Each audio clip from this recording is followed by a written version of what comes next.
Ladies and gentlemen, boys and girls, all the pretty people across the whole world, I need to improve at doing my job because I literally forgot to tweet about the show. And I think that might be third time in a row, but that's fine. We're in outer space. I'm not at home right now. I'm in space, but it's okay because you don't need a lot of air to dedicate to streaming. Here we go. Going live with the show on how to wreck Mech as Zerg. That's right, you heard me. Welcome to the Day 9 Daily, where we are going to literally learn to be a better gamer today in the Zerg versus Terran fashion. In this episode, we're going to talk about the specific style that is becoming very popular. Meching. Ooh, we did a nice show on it when we saw Leenock go up against Reality Classic someone?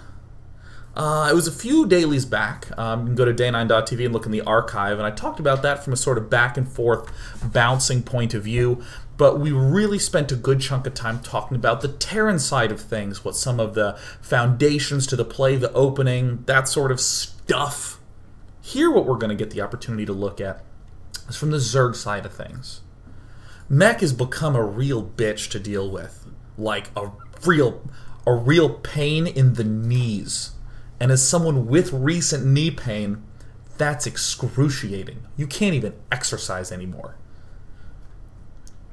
The analogy's drifting. Listen to me. It's difficult to deal with Mech head-on as a Zerg player because it feels so overpoweringly strong. Tanks, incredibly efficient against roaches. Hellbats, incredibly efficient against Zerglings. Thors, incredibly efficient against mutars. Like, incredibly, stupidly, what the fuck good against mutas. So what do? It doesn't seem like there's anything that can deal with it head-on, and what people tend to say is, Swarm Host is the composition. That's what people tend to say. Build that, and it just sends free units along. They can't advance. It's hard to attack with tanks, blah, blah, blah. But that is a false way to think, as we will learn today. We are not going to be thinking of, what units do I build to beat the units that he builds? We are instead going to think about what is the key weakness of Mech, and I've said it lots of times in the previous show, mobility is the key weakness of Mech. And we're going to be exploring how we'll see Leenock exploit this mobility in his GSL Code S series versus Supernova. Ooh, that intro.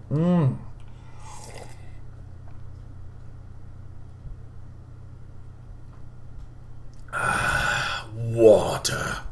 I will say water in Palo Alto tastes way better than water in LA. I mean space water. I've been drinking space water, you guys. Brief note, tomorrow, the Hearthstone Decktacular, I'll be playing mid-range Druid. Thursday will be more GSL games, either from the wildcard matches or Group C. Friday, I'm going to play Tomb Raider, because that game looked pretty damn sweet. And for Fun Day Monday, please submit to me games where you win with offensive Turtle Terran. Bunkers, turrets, tanks galore. Make your opponents cry more. Submit those to Day 9. No, submit those to Monday at day9.tv. Here we go. We're in a game. In the top left corner, we have a man with a little heart on the ground. His name be Supernova. Ooh, Supernova! One of the long-standing Terran superstars. In the bottom left, we have Leenock. Leenocktopus. Also with a little heart. The map's Frost, so we might argue, is this a good way to play on this map, that sort of thing. In general, we can just look at the mini-map and note, wow, with huge, wide-open distances, it's often pretty difficult for a Mech player to be able to do anything without counterattacks, but these positions are actually amazing for Mech, because you can expand here, functionally defend one area, and then just drill along this side. All you gotta do is keep the trapezoids safe. So, again, I'm not going to be going into too much detail as to why Mech might be good or bad on this map. I've talked all I want to about it. I want to talk about Leenock's concepts that he's using. Concepts. Because as we're going to see, he's going to get wrecked early. He's going to get his face rolled at the start of this game. Traditionally, we like to think of things in terms of build orders. Timings when things pop out. Actually, here's an important little tangent. StarCraft 2 is a game that depends much less about what your micro is, much less about some of the concepts you're using, if they're sound, much less on army movement. It's all about what units you have and when. It's an extremely timing-based game. If I do a timing attack and you just don't have the right units, you can't really micro your way to success when you're playing against someone reasonably good.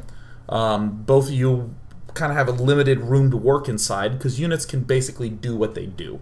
Immortals, only real way to micro an immortal is to shoot roaches instead of zerglings. That's really the biggest maximizing technique. And yeah, you can like lift and drop in a warp prism, and there's extreme micro cases, but still, by and large, it's just the build orders and the strategies that really define things. Which is why I'm very excited at the very recent evolutions in gameplay where we're starting to see concepts become really paramount again. We're starting to see people have to combat against swarm hosts conceptually. And here again, we have the concept against Mech really taking precedence.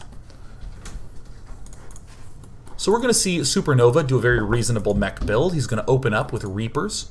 Get a little bit of damage, a little bit of work done with the Reaper, but mainly he's going to be expanding and using this very early gas to get his Mech play started.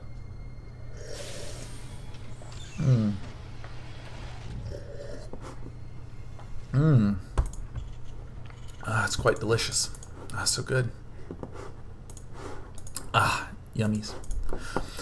So, Leenock. Let's talk about things from Leenock's point of view. Let's talk about things going wrong for a Zerg player. And is it just me, or is just Gameheart kick-ass? This is the Gameheart logo, by the way. Just beautiful coloration on this map. Look at all the hearts. Big heart for Gameheart. Who gets it?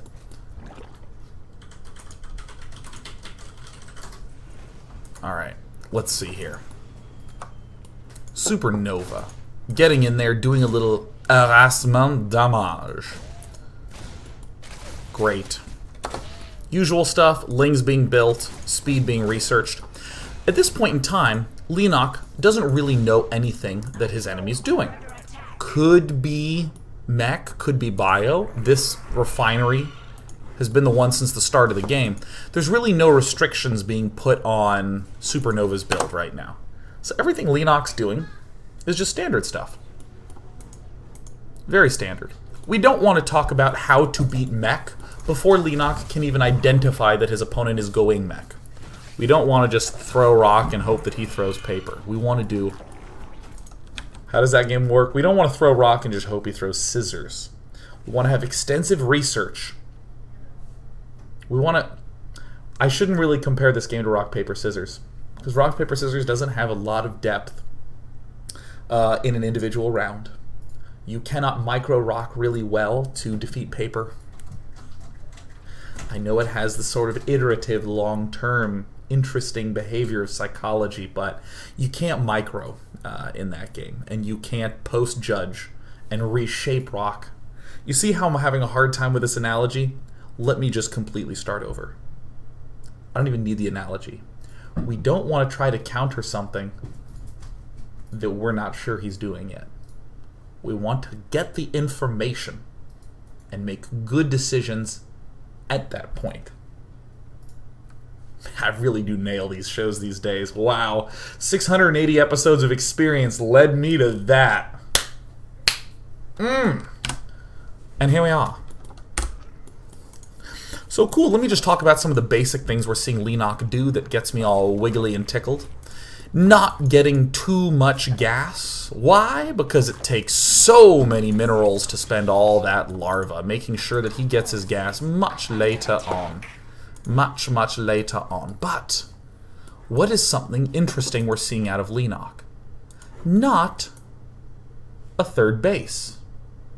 Not a third base. Leenock is a player who has, even without knowing whether his opponent's going bio or Mech, this is not an indication of Mech yet. It could just be a harassment play. Leenock still likes to go for very, very fast mutalisks.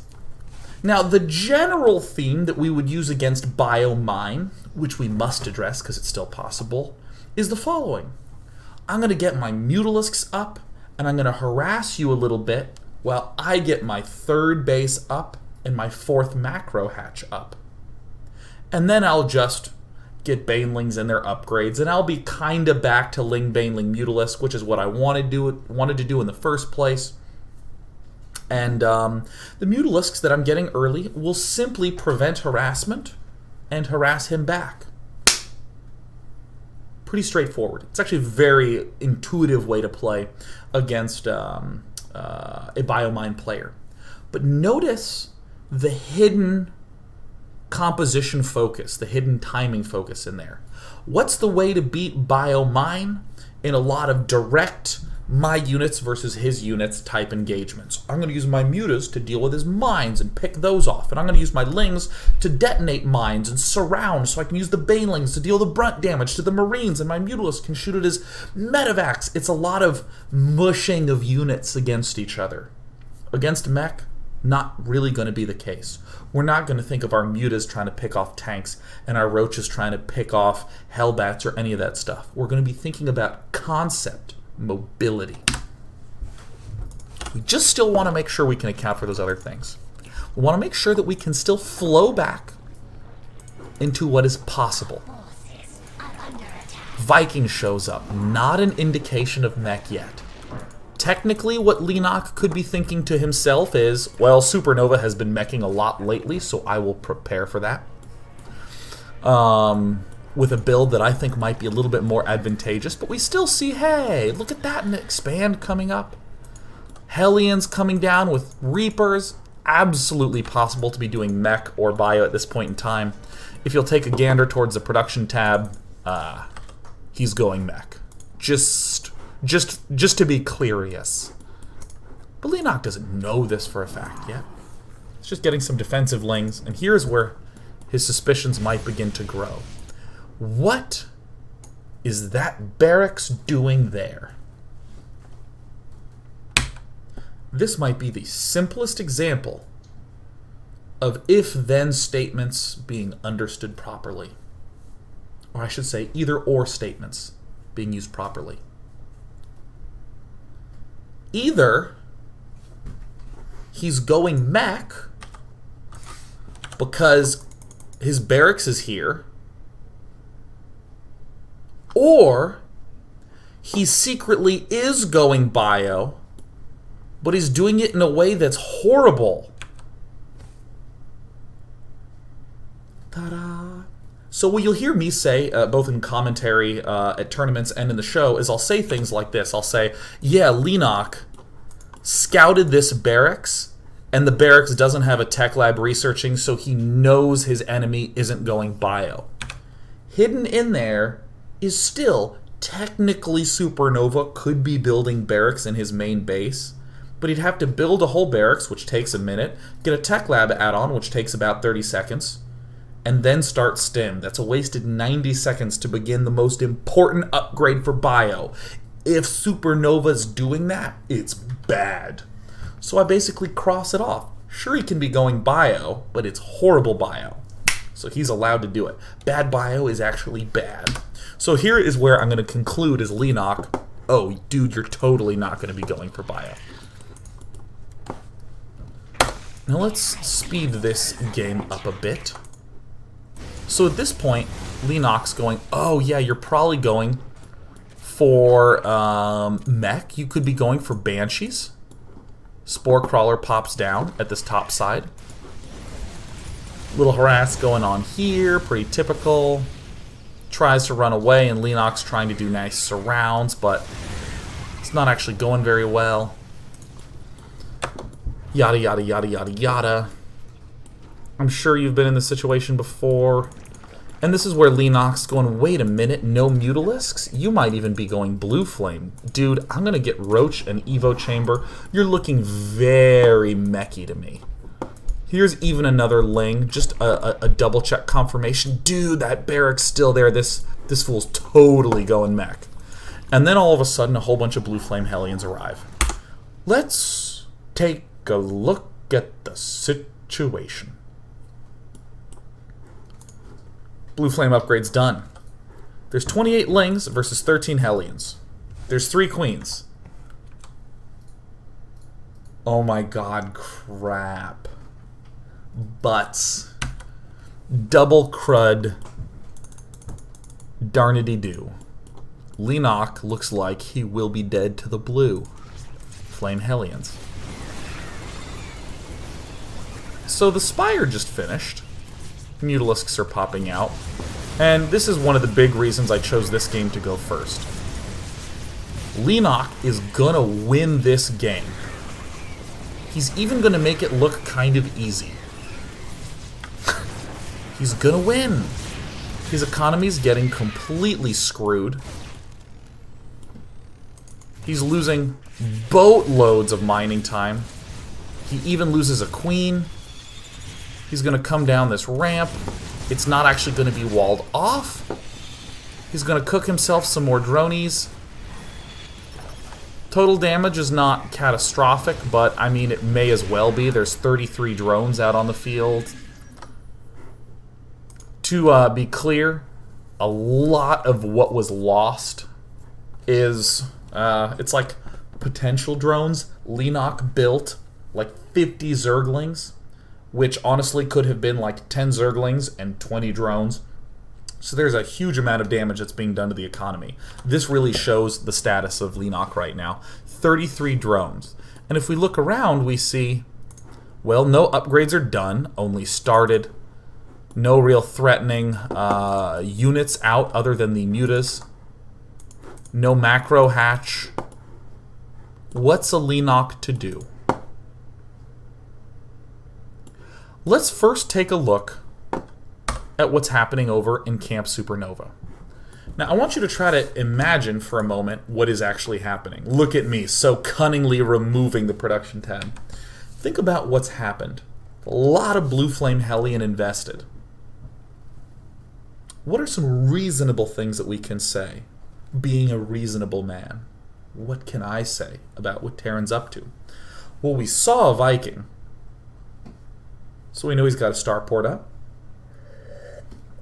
We saw Barracks chilling at the front for quite some time, and he's been building a lot of Hellions. He probably had a factory landed at a reactor for a while, so he's probably low on tech lab factory units. I think it's reasonable to say.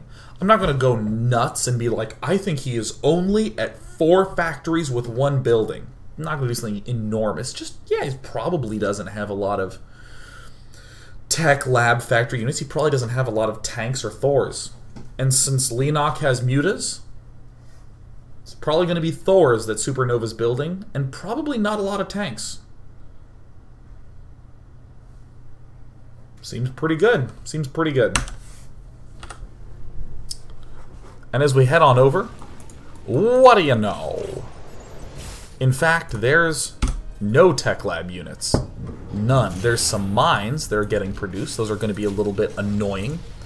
But what we'll see out of Leenock is that he's pretty dang good at just being very careful. I mean, you can see the shadows of these mines here that are on this cliff. If we go back to the Leenock cam, you can see little miney dudes. And that's probably going to be the hardest part, is avoiding those. But I mean, Leenock's just getting a great deal of intel. And this is where we start to see mobility become a huge problem. How on earth can Supernova move out in this position? Let's look at other things that we're seeing Leenock do. None in gas. Absolutely none. Gas is not even really a very important resource against a meching player. Not nearly as important as minerals. So Leenock just scouting around, checking for the 3rd base. In theory, the Terran could have a 3rd base there, but it's almost impossible. He's going mech.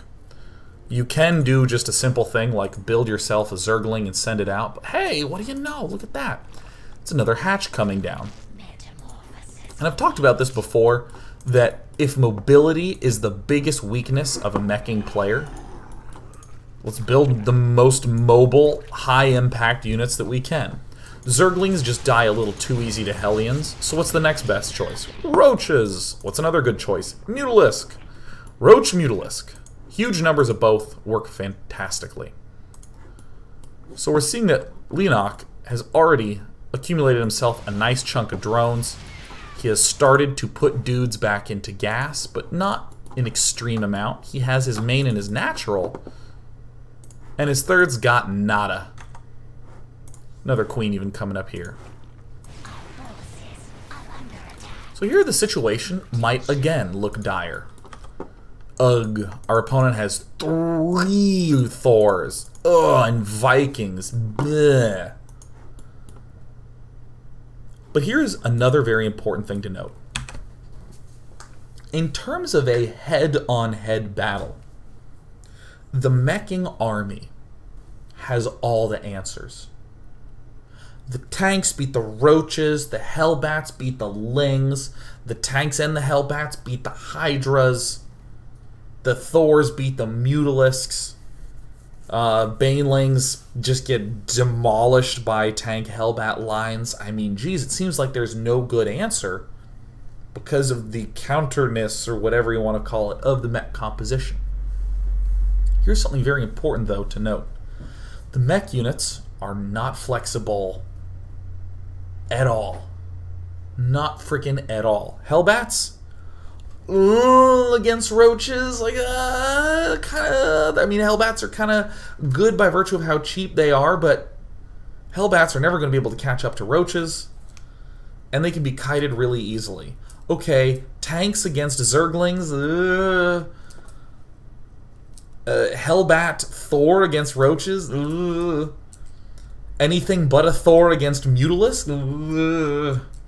And that last is the most important one, because tanks and hellbats can't shoot up at all. So no matter what, a meching player must have a bare minimum of anti-air units. And this is where we're going to see Leenock strike. At this point in time, it looks like things are good for Supernova, but journey back with me to when the Mutalisks first arrived. And I said, what is a reasonable thing to say? You know, it's very reasonable to say that this Terran player probably doesn't have a lot of those tech lab factory units. So here, we see there's nothing. There's another tech lab coming up. So let's take a look. Here's one Thor. You know what? Let's build 2 more Thors. I think that seems rather reasonable. Oh, we even got a 3rd temporary tech lab here. And as you're seeing, broke on gas. Getting some more Vikings, just making sure to have some more swift anti-air. Here's where it's moving down. Okay, here's the factories, and done. Okay. Another Thor. Seems very reasonable, because until we can get out, until we can get ourselves out a lot of anti-air, boy, these Thors are really all we got. So by the way, this Thor got canceled, but it's immediately rebuilt here, so it's a 4th Thor. So see here, there's building virtually as fast as he could. Supernova just does not really have that many tanks. And here's the first tank out now. And in a little bit, he's going to be able to start building his 2nd tank. And we see the roach counts at 14 with 13 more about to pop. When we return, we're going to see the mobility of Leenock go insane, and he's going to begin battering down Supernova. It's going to look really sexy. And then we'll look at a second, more unusual, complex game where we're going to admire the power of the Mutalisk in this matchup. Pow! Wowzas, powzas. We'll be back soon.